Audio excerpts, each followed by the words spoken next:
The river is vital to our heritage. It's what piece of what makes us who we are. For Chief Roland Wilson, this valley is where his son caught his first fish, the same valley where his grandmother was raised. This river is a main artery in the territory. You know, it's the only river that flows from the west side of the Rocky Mountains through to the east side. It brings the warm coastal winds through the valley. That's how come the growing season down here is quite a bit different. Why we can grow 8-pound cantaloupe and this prickly pear cactus that grows here.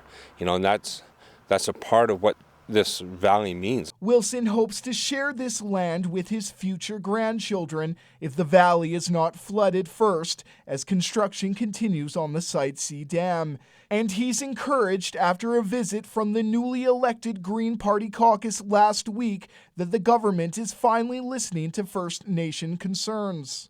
When you come to a place that has such a rich history with First Nations, rich history here, there's going to be sites all up and down here that are going to, I mean, they were here. Indigenous people lived here and worked here and played here, and there's gonna be sites like the ones that we saw today. What's key and what's important in all of this, of course, is that the provincial government has compassion for that. Premier Christy Clark was also in Fort St. John last week to visit Site C workers and tour the construction site. She said she has heard Chief Wilson's concerns, but is committed to fighting for the over 2,000 employees working on the project. It's about whether or not we want to send pink slips to the 2,200 people in these communities who are depending on these jobs, and whether or not we want to foreclose this generational opportunity to provide clean power that's going to electrify our economy and let us fight climate change. That's what this is really about. Chief Roland Wilson wants to stop the project. I want to fight for it. The West Moberly First Nations say they were never properly consulted about the project from the beginning. Chief Wilson says the province should look at energy alternatives like geothermal and would like to see the over $8 billion project receive a proper review from the BC Utilities Commission. He would also like to see more consultation from the government when it comes to Treaty 8 lands. We have a signed agreement with the province that we're supposed to have one meeting a year with the Premier of British Columbia so we could talk about these issues. And we haven't had that. You know, they've failed that agreement. BC Hydro is working with community and First Nations to establish whether or not that is indeed there and what they can do to try and align it appropriately if it is.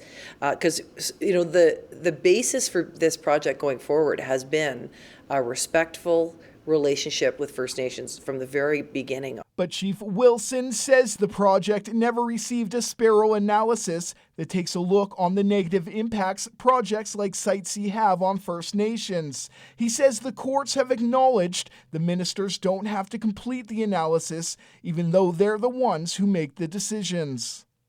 But yet, we're just Indians. We're not worth anything. And that, to me, that infuriates me. That makes me mad because they're saying my kids don't matter and our family's kids don't matter, right? All because some people that somewhere else may need a job. We signed a treaty. They have an obligation to protect our way of life, and they're, defecating on it. Brendan Miller, CJDC-TV News from the Peace River Valley.